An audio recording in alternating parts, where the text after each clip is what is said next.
Assalamualaikum warahmatullahi taala wabarakatuh. Bertemu lagi kita. Okey, tajuk hari ini adalah solat dalam kenderaan. Sebelum kita pergi lebih mendalam lagi, jom kita baca doa belajar bersama-sama agar pelajaran kita diberkati oleh Allah Subhanahu Wa Taala. Tanda tangan. Okey, a'udzubillahi minasyaitonirrajim. Bismillahirrahmanirrahim. Allahumma aftah alaina hikmataka wa anshur alaina min nazaini rahmatika ya arhamar rahimin. Rabbi shrah li sadri wa yassir li amri wahlul 'uqdatam min lisani yafqahu qawli. Amin. Jom kita lihat apa dia solat dalam kenderaan. Sebelum itu, kita tengok dia punya keterangan dahulu. Setiap mukmin wajib menunaikan solat dalam waktu yang telah ditetapkan di mana jua dia berada. Tak kiralah dia berada di Singapura, Malaysia, England, Mekah ataupun Kutub Utara ataupun Kutub Selatan, hukumnya adalah wajib. Kenapa kita kata solat dalam kenderaan ni wajib?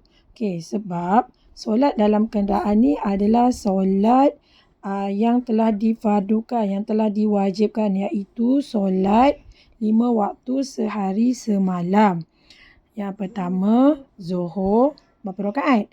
Bagus. Zuhur 4 rakaat, Asar 4 rakaat, Isyak 4 rakaat, Maghrib 3 rakaat dan juga Subuh 2 rakaat. Hukumnya adalah wajib.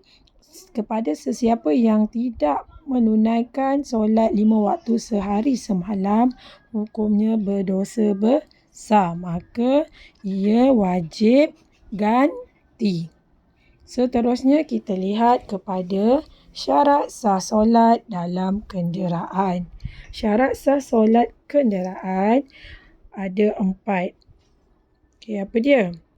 Kita lihat. Yang pertama, mengetahui masuk waktu solat.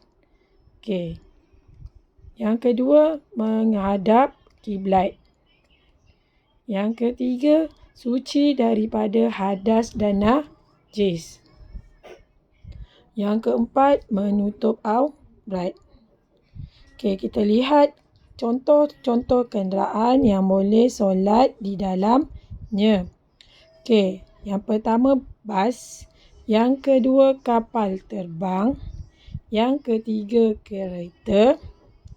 Seterusnya, kereta api, feri pun boleh. Ada juga yang tanya, Ustazah, boleh ke saya nak solat dalam kenderaan? Saya tak ada pergi mana-mana, saya dalam rumah tapi saya nak solat dalam kenderaan. Bagi orang yang nak menunaikan solat dalam kenderaan, hanya kepada mereka yang dalam musafir ataupun berada dalam keadaan yang tidak mengizinkan seperti jam yang tak sempat balik ke rumah untuk solat. Bagi mereka yang dalam keadaan jam, tidak sempat solat di rumah, mereka diharuskan untuk solat dalam kenderaan bagi menghormati waktu solat. So nanti bila dia dah sampai rumah, dia akan ganti semula solat yang tertinggal tadi. Bagi mereka yang akan ke Sabah, Sarawak, mereka akan menaiki kapal terbang yang memakan masa selama lebih kurang 2-3 jam. So, mereka dibolehkan untuk solat dalam kenderaan. Seterusnya adalah kifiat solat dalam kenderaan. Kifiat solat dalam kenderaan ini adalah cara-cara bagaimana hendak melakukan solat di dalam kenderaan seperti bas, kereta, kapal terbang dan kenderaan yang dibolehkan. Yang pertama, niat berserta takbiratul ihram. Yang penting kena menghadap kiblat. Yang kedua, membaca surah Al-Fatihah dan mana-mana surah. Yang ketiga, rukuk. Keempat, iktidal. Kelima, sujud. Keenam, duduk antara dua sujud. Ketujuh, membaca tahiyat akhir. Yang kelapan, memberi salam. Ini adalah cara-cara solat daripada mula hingga akhir. Rakaat pertama, rakaat kedua, rakaat ketiga ataupun rakaat keempat mengikut waktu solat. Rukuk dan sujud adalah mengikut kemampuan.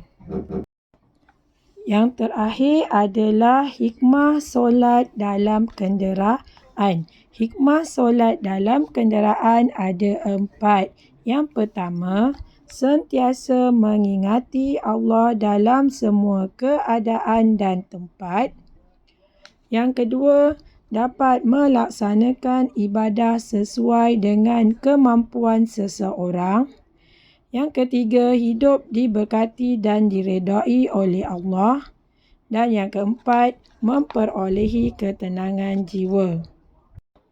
Tahukah anda, Nabi Muhammad SAW hanya solat atas tunggangan untuk solat sunat sahaja. Apabila hendak melakukan solat fardu, baginda turun dari kenderaannya. Akhirnya, jangan lupa amalkan sentiasa solat di awal waktu dengan khusyuk agar amal ibadah kita diterima oleh Allah SWT.